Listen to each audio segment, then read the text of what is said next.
Hi, everybody. In this lecture, I'm going to talk about heat transfer and the three mechanisms of heat transfer: conduction, convection, and radiation. So remember, heat is defined as the transfer of energy across the boundary of a system, and it occurs when there's a temperature difference between the system and the object that it's being transferred to or its surroundings. We're also going to use heat to represent the amount of energy transferred by that method, so I'll use that interchangeably. Now, one of our focuses for this lecture is to mathematically describe the rate at which energy is transferred from a hot object to a cooler object or cooler surroundings.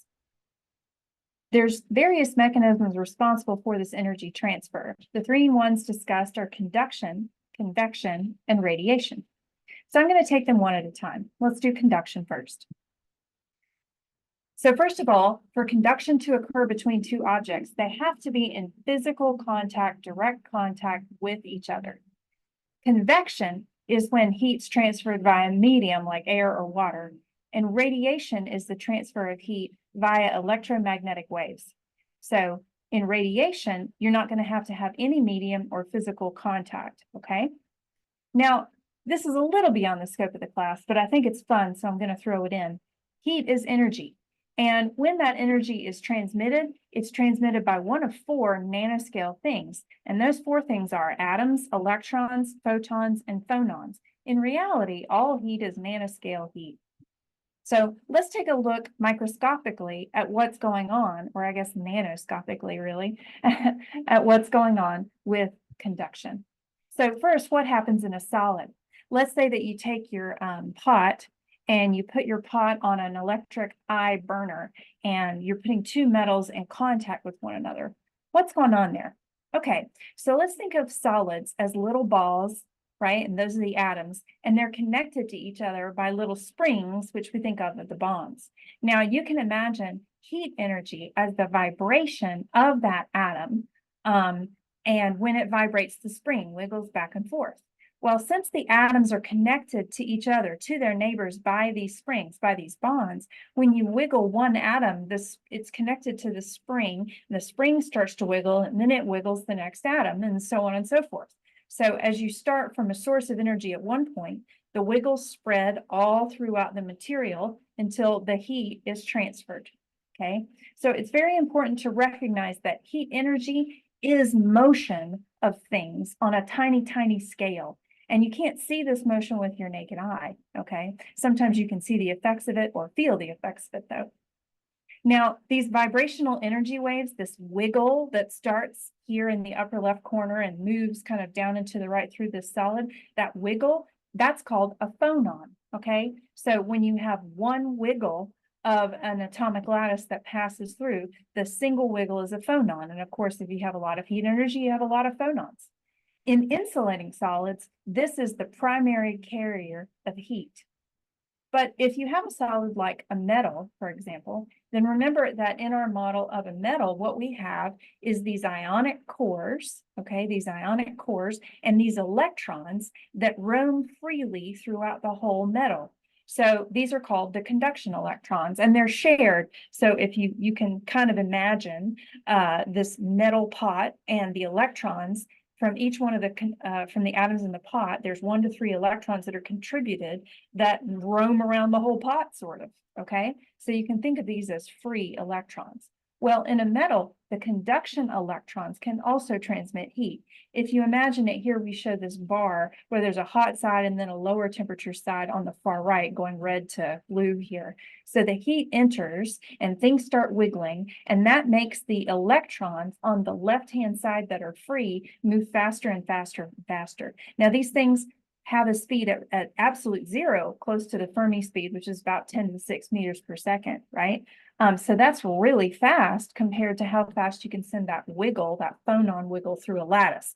You can imagine having a slinky and starting at one end and moving it to the other. That would be way slower than something going 10 to the 6 meters per second zipping around. So what happens in a metal is the electrons wiggle, wiggle, and they start to zip around and move fast, and then they run into other things in their path, and that causes those things to wiggle. They run into other electrons, and then they pick up speed and take off. So this is a much faster process than the wiggling that goes just from bond spring to ball to spring, and so on and so forth in our ball spring model of an atom. This is much faster, and that's why in general metals are faster, better carriers of conductive heat than other kinds of materials. Okay, so that's kind of a fun idea.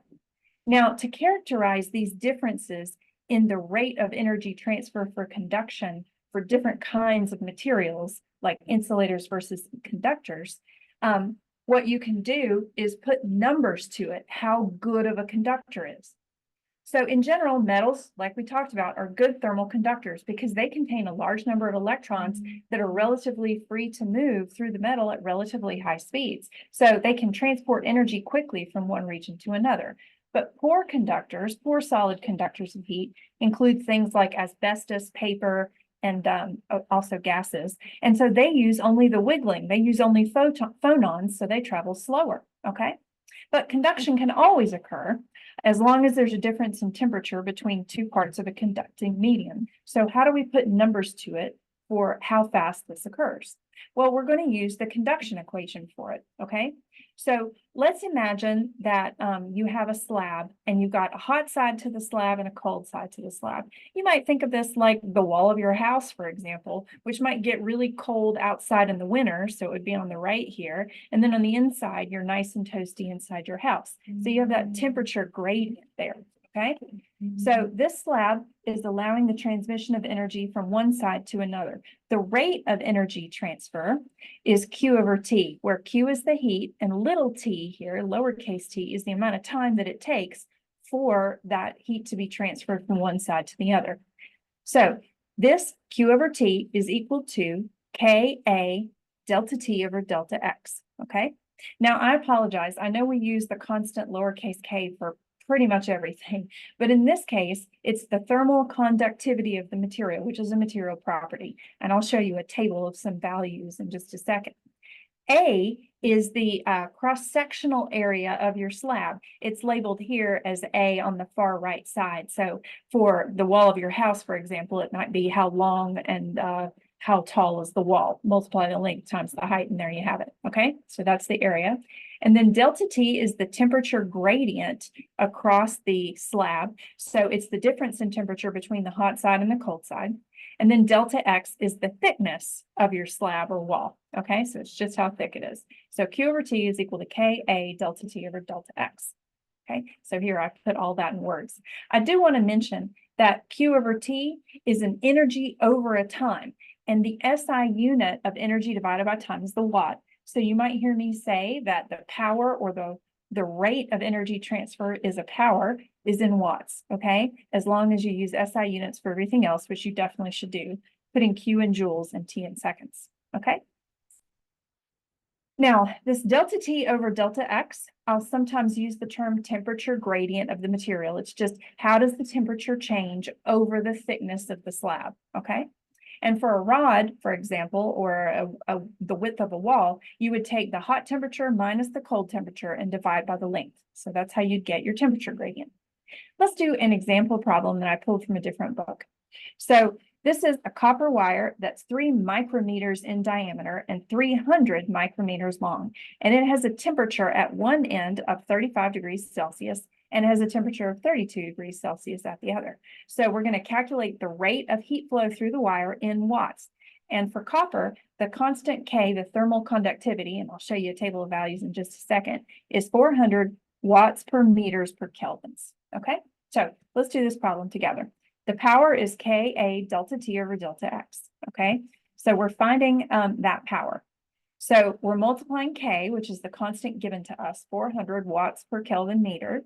And now we're going to multiply it by the cross-sectional area of our wire. So if you think of a wire as a long cylinder, right, then the diameter of the wire would allow us to calculate the area of it. The area would be a circle, right? The area would be a circle, and the formula for the area of a circle is pi times the radius squared, and the radius is half the diameter. So you'd take 3/2, and then that would give you 1.5 micrometers, which is the radius, right? And then you'd square that and times it by pi. So that's how you find that. So here I have pi times 1.5 times 10 to the minus 6 meters squared. Remember, micro means 10 to the minus 6 and SI units. And then we multiply by the temperature gradient. Remember that on one side of the rod, it was 35, and on the other side of the rod, it was 32. Now, the change of 1 degree Celsius is the same as a change of 1 degree Kelvin. So in this case, you can just subtract the two numbers, and that'll give you 3 degrees Celsius, and a change of 3 degrees Celsius is the same as a change of 3 degrees Kelvin, so I plug that in. And then you divide it by the length of the wire, and the wire was 300 micrometers long, so that's 300 times 10 to the minus 6 meters, okay? Now you plug all of that into your calculator, and you end up with 28 times 10 to the minus 6 watts, which I wrote as 28 microwatts, because micro is 10 to the minus 6. So that's how fast the power is transmitted from one side to the other, okay? So that's how to do a simple problem on conduction. So I promised you to show you some thermal conductivities. Here's some thermal conductivities I pulled from a different book, but you have a table very similar to this in your textbook. So here's aluminum, copper, gold, iron, lead, and silver. And you can see that their thermal conductivities are, you know, on the order of 100, hundreds, right, of values here. Okay, so those are metals on the order of hundreds. Now let's look at some other ones, right? So here's some good thermal insulators that are solid. Okay, so here's asbestos, concrete, diamond, glass, ice, rubber, water, and wood. And it's true that diamond is its own little special bird here, but for the rest of these things, you can see that compared to the metal conductivities, which were in the hundreds, these are much, much smaller numbers. And this is kind of a testament to how much a difference of an electron as a carrier of heat versus a wiggle of a lattice as a carrier of heat, to how much that can matter, okay? And then, of course, if you look at the thermal conductivity of air, then any kind of gas, then that's going to be low too, all right? Okay, so that kind of explains conduction. So now let's take a look at convection. Now, this one I'm going to hand wave a lot more, okay? And I'll talk about why in a second. So basically, convection is the energy transferred by the movement of a medium like air or a liquid, okay, like water. And so what's happening here is if you have natural convection, like the kind of heat transfer through our atmosphere for weather patterns or something like that, then what's happening there is something will get hot, right? And then as we understand, hot air rises because hot air is less dense than heavier air, and more dense things have a tendency to sink, okay? And so that can set up air currents where the hot air is rising and the cool air is sinking. That's called natural convection, okay? Now, if you have, for example, though, something like a heat pump for your house that's heating and cooling your house, then what that'll do is use a blower, right, and a fan to blow hot or cold air where you want it. So that's not natural convection, that's forced convection, okay? And we take advantage of both in science and in construction of homes.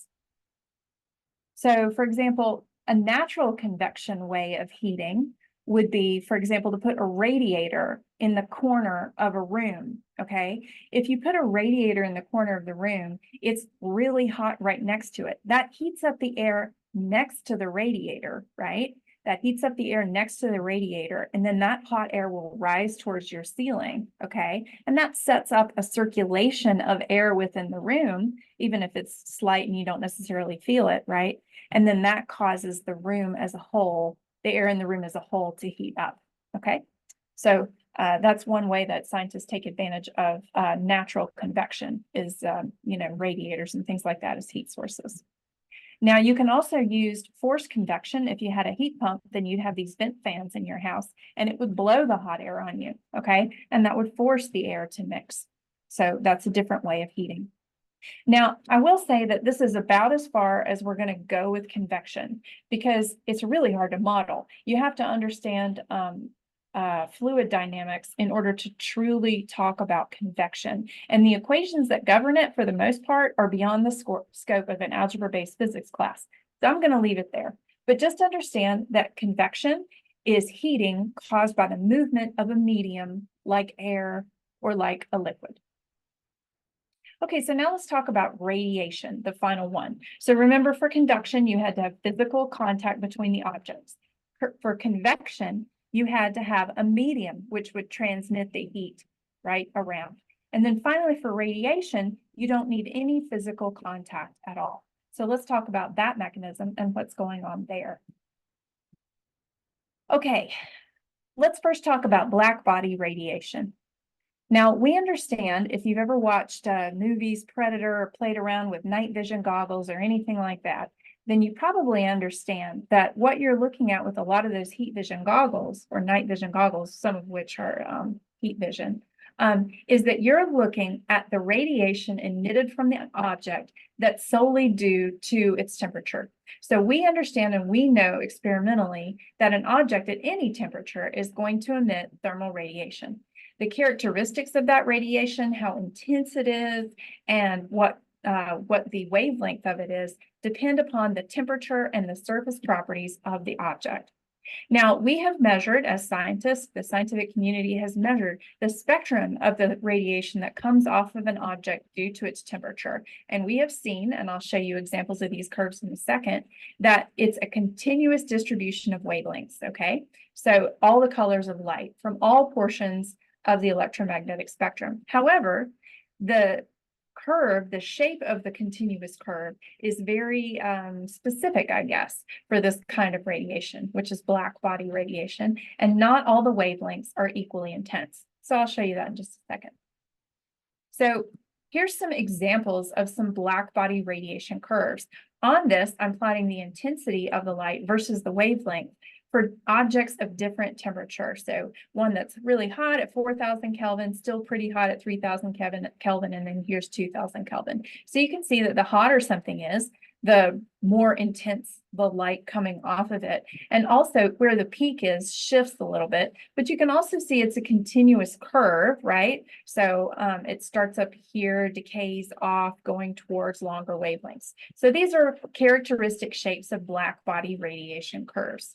Now, at room temperature, the peak of the spectrum is closer to the infrared region. And if you've ever watched any kind of military movies or say Predator or something like that, then you might have seen them use these kind of heat or night vision goggles. And those are usually in infrared wavelengths, right? But as the surface temperature increases, the wavelength changes. It'll move into the visible region. For example, it's going to go red and then eventually white. And this is an example of that. This is just a picture in visible light of a heated filament from an old school light bulb or something. And you can see that it's kind of cold back here. It looks black, and then it starts heating up and it gets hot, and you see the red, and then it goes to yellow on this side. So you know that this side is cooler than that side, right? It's kind of intuitive at this point for you to understand that because you're used to it. But that's also a black body radiation curve, okay? Now, I keep saying the word black body. What's that? Well, that's a conceptual model that physicists have developed to talk about an ideal system that absorbs all the radiation incident on it. Now, it's true that most objects aren't perfect black bodies, but black bodies, the more perfect a black body is, the more like these perfect black body radiation curves the heat signature will look like, okay? And then the less perfect of a black body it is, the more it will deviate from this ideal predicted curve, okay?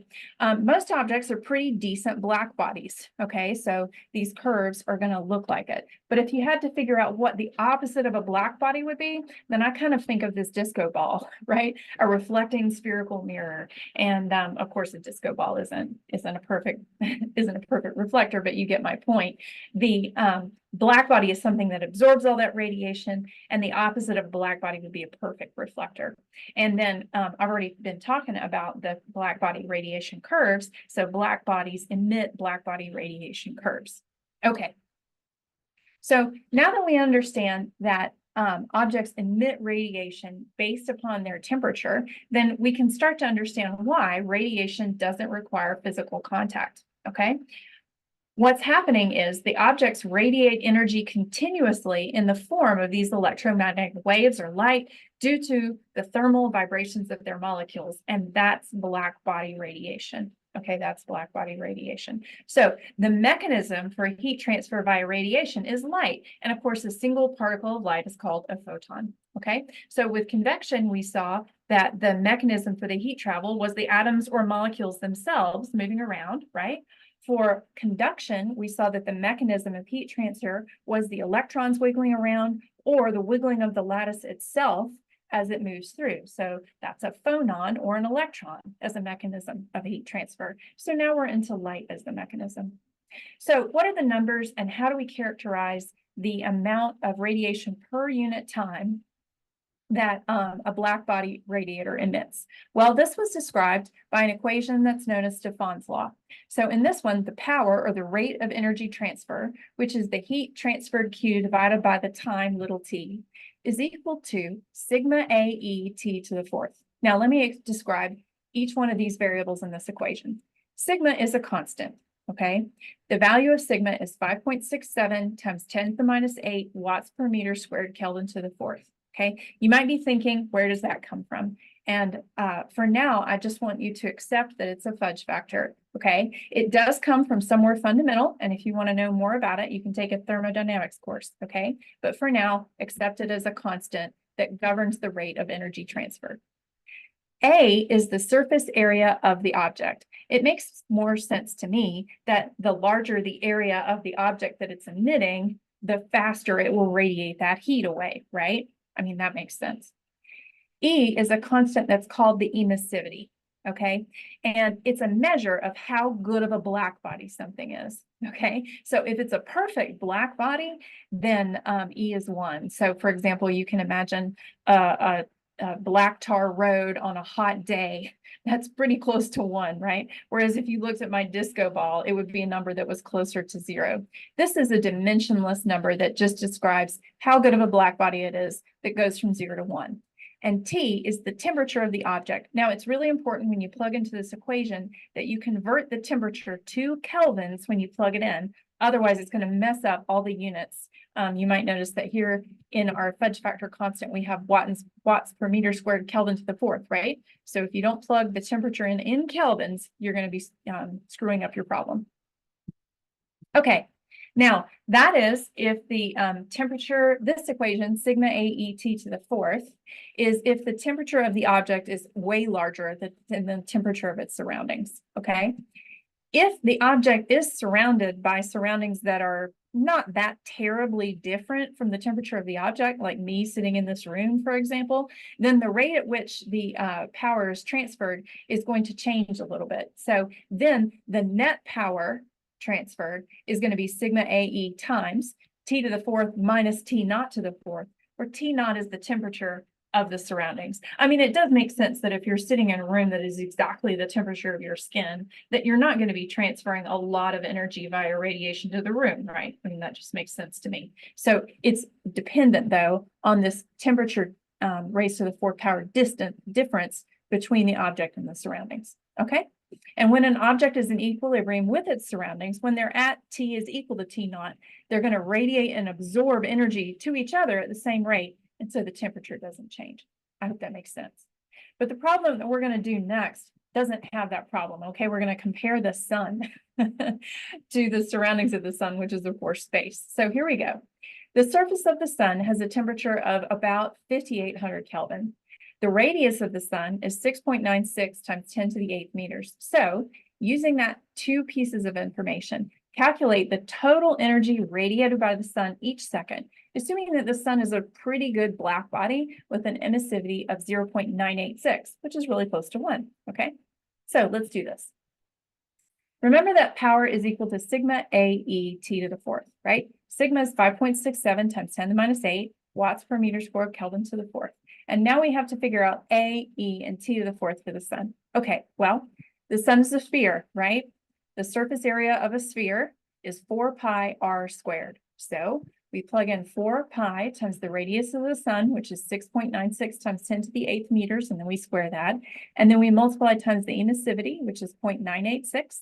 And then we multiply by the temperature of the sun, which is 5,800 Kelvin. We raise it to the 4th power. Then when we plug all that into our calculator, we get the power of 3.9 times 10 to the 26th watts. So that is way bigger than our conduction problem, right? Okay, so in this lecture, I briefly explained the 3 mechanisms of radiative heat transfer, which are conduction, convection, and radiation. And we did an example problem for the ones that we could do an example problem for, which is the conduction and the radiation. I hope you understood that, and I'll see you in the next lecture.